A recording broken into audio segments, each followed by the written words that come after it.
resigned or you intend to resign, if approved, whether you would resign. Two, in relation to the question that the Deputy Speaker has asked on AI. This is a question from a Kenyan living in Finland who tells me he recently, and he also comes from Kiambu, he recently read an article in one of the newspapers in Helsinki on the working conditions that are described as equivalent to modern slave labor, where American big tech companies are using young Kenyans, especially to do what is described as harmful, removing what is described as harmful content or crude content on Facebook, on TikTok, Instagram, on largely main social media platforms. I say that they ensure that they review Facebook, TikTok, and Instagram to ensure that these important platforms are not filled with hate speech or incitement to violence. We watch murders, executions, child sexual abuse, and rape, often for more than 8 hours a day. And we are paid less than $2 an hour for it. The workers described as part of the excerpt from that article. And therefore, would want to hear what you would intend to do as Cabinet Secretary now in charge of ICT. One, to protect these young Kenyans from being exploited by the big tech companies working on AI from the US and other developed countries. And two, to also protect these young Kenyans from the harmful effects of the content that they watch, that they have to go through as they work. And you know, mental health is indeed a big issue and has been rated as one of the big issues, especially with those working in the tech space in the country. And probably part of it is out of this engagement with content that they are finding online as they work. What would you do to protect them? Lastly, on revenue assurance, calls dropping Kenyans telcos. Continue to work with, we all work with phone companies or telcos that call drops are very frequent, and nobody ever compensates Kenyans for the call drops. What you would intend to do, plus, because that is a situation where these telcos are stealing from Kenyans as we make calls, but the same telcos also steal from government in terms of revenue, because we have a system where KRA cannot tell how much airtime you have used, because it's a self-reporting system with the telcos. What revenue assurance systems would you put in place, probably from CA, Communications Authority, to ensure that CA has a view of the amount of data, the amount of airtime that Safaricom and all the other telcos are selling to Kenyans, because there is theft both ways, from Kenyans and also from the revenue authorities. Nominee, you can record the next questions. Junet. Thank you, Honorable Speaker. Honorable Speaker, through you, I would like to ask the nominee, Honorable William Kabogo Gitau, that we are looking here at the suitability, his suitability to be the Cabinet Secretary for ICT. In that regard, having been a governor, member of parliament, and having run a huge county like Kiambu, I have no doubt in his capacity. But these are the questions I want to ask. In 2010, Honorable Chairman, the late Professor George Saitoti, then the Minister for Internal Security, named in Parliament persons suspected to be drug traffickers in connection with alleged illegal trade, drug trade, and who are under investigation. Among the persons that were named, Honorable Speaker, the name of Honorable Kabogo appeared on the list. Can you make it clear to this committee and the great people of this country who are watching you today, did you or have you ever been suspected or charged with the drug trafficking? Second question is, this is a simple one, during your tenure as a governor of of Kiambu. No, Kichwangi, do you Homa Bay? Yeah, it's Kiambu. You have snapped, they say many times, summons from the Senate. Now, as a Cabinet Secretary, you will be answerable to Parliament. These are, other than the appointing authority, these are your next employer, second employers. You will appear here every day to answer questions on ICT and those kind of things. Will you be able to appear before the Senate and the National Assembly at any time that are required? And lastly, people also describe you as somebody who is they say tough-headed, bordering arrogance, highest level of high-handedness. How are you going to be compatible now with being a CS with this kind of job that requires a lot of humility? And looking at your CV, lastly, I went through, you have not indicated how many children you have. Can you share with the committee how many children you have, Honorable Kabogo? Go on. In Africa, we don't count children, so you can ignore that. Thank you, Mr. Speaker. First, I appreciate the fact that Honorable Junet has said he has no doubt I have the capabilities of becoming Minister for ICT. I thank you. Party leader, Mheshimiwa Ichungwa, is talking about working conditions and big tech companies. Like I said before, Mr. Speaker, it is the use of regulatory frameworks and legislative work that can help us deal with these big tech issues. And the way they take advantage of, especially African countries, in terms of call drops. I have been a victim of very many call drops by Safaricom itself. And the minute you call them and ask why is this happening, they say it is technology, it is these days, you know, frequencies, all these stories. As Minister for ICT, if I'm confirmed, Mr. Speaker, this will become a thing of the past. We should be able to ask CA to be able to get call logs and determine how much call drops each caller has and what the company needs to do to compensate drop times. On the issue of hate speech and harmful content, again, this is a matter of every country having its own regulations. It is true if you look at TikTok, you look at Facebook and X, you will find all sorts of pornography, actually even available to children. This is a situation where our regulators should be able to engage these providers or the owners of these apps, Facebook, TikTok and others, to know how they can be regulated. Nominee, it is not about the regulator. If you are approved, you'll be the minister providing policy direction. Exactly, That's Mr. what Speaker. Ichungwa wants So to my know. first directive to CA is to be able to get to know how this can be regulated. And we have technical people who have experience, Mr. Speaker, on how these things can be done. I should be able to sit with them on the first or second day of my term in office to make sure that there is a direct and clear way of dealing with these problems. So, Mr. Speaker, on the issue of exploitation, I have addressed that. Perfect and harmful content, again, it is a matter of great concern how much bad content is available on these platforms, and it is worldwide.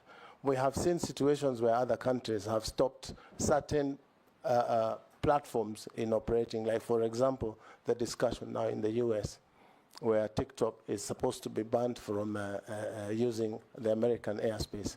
I should be able to get to the bottom of these things and see that the Kenyan content is good for consumption for underage and also other users. If I go to, I'm not sure whether I got the third question from... He asked if you are still chairman of Tujibebe party. Yes, Mr. Chairman, I am not a chairman of Jibebe now. The minute I was nominated by the president, I resigned the following day, and I think a copy of that is in the bundle of documents that I have given. From the Honorable Junet, a question I have dealt with all my life since that fateful day when Professor Saitoti, the late, dropped names of MPs as suspected drug dealers. I want to say here on record, Mr. Speaker, I have never, ever dealt with drugs of any kind all my life. Mr. Speaker, this Not even Panadol? Mr. Speaker, I do not imagine that Junet Mohammed was asking about Panadol. I have some in my pocket if it's just Panadol. But I know he's talking about hard. We know what he He's meant. talking about hard drugs, cocaine, and the rest. And this is a very disturbing subject, Mr. Speaker. But I invite Kenyans also to have a look at the dossier that Mr. Saitoti brought to the House. It's a dossier such that, Mr. Speaker, if it was given to Inspector Mwala, it would not pass Mr. Mwala's table for a script. If, Mr. Speaker, at that point in time, and records speak here in this House, I fought vigorously the tabling of our names without a leave of the House, because the rules are such that if you are discussing the conduct of an MP, you need to move a substantive motion. But for that particular one, it went through smoothly as planned. But my point here, Mr. Speaker,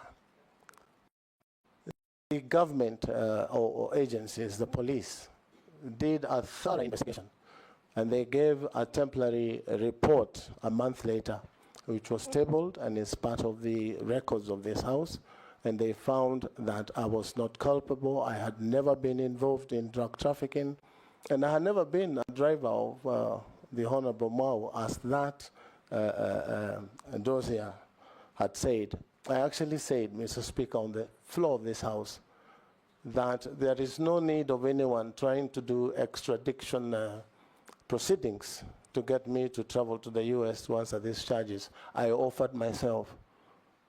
They give me a one-way visa, and I'll take myself to any part of the world to answer charges of drugs. It's never happened. So the authors of that dossier probably didn't get exactly what they wanted, but what they got is messing with people's names. And that is the situation it is today. Mr. Speaker, it has continued to happen. People talking about, you will find some of us are named Pablo, all those names. But the truth be told is that I did take some people to court. If you remember, there was a program by Standard called something Mihadarati by Mheshimiwa from Nyali. And I did take them to court. It's taken long, about 8 or 9 years. But finally, I got judgment against them, and I was paid a little bit of money. But circulation is still happening.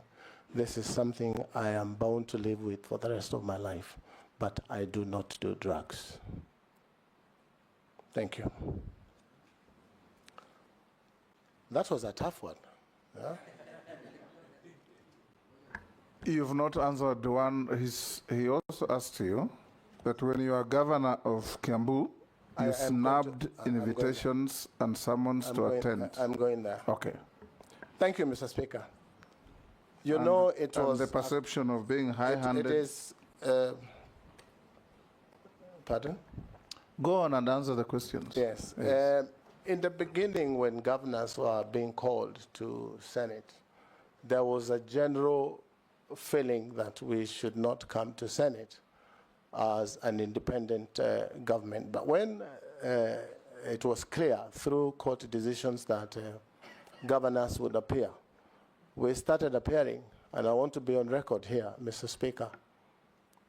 I came to this Senate House to answer questions of senators.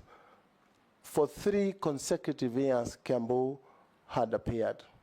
As a matter of fact, I came to the clerk of that committee And I said they can ask the chair, I think it was Professor Nyang Yong then, that should any county be invited to the Senate and they do not appear, Kiambu can appear, it's just next door in short notice, even half an hour. And that's how we managed to go through our audit queries for Kiambu for 3 years. So I should be able to appear before the House of Parliament, both the Senate and the National Assembly, to answer any questions that may arise, and also carry along the staff of the ministry. Sometimes you ask questions. I've been to this house. Sometimes you ask questions and the minister is given questions by technocrats to bring to the house and they're never accepted. I should be able to come with the PS or whoever it is and tell them, now you need to answer this question because it's being asked by MPs who represent the people. It's the people asking. So I will honor invitations to appear. What was the other part? Are you arrogant, Yes. high-headed, and high-handed? Mr. Speaker, I have a very serious face, just like yourself. And that may sometimes be confused to be, but I'm very straightforward. And I do not beat about the bush. I say things as they are. And this is where people wonder whether doing things right or doing the right things is the thing to do. I believe in doing things right, but doing them right. So that sometimes it appears. I have a very strong personality on putting things in order. And that is why I was able to bring order to Kiambu, a very difficult county.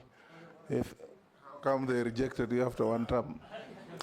Mr. Speaker, that is a long discussion you and I would have because you know how elections are done in this country. Yes, Junet? Mr. Speaker, the nominee has answered by saying he's not high-headed, he's not arrogant because he has a very serious face.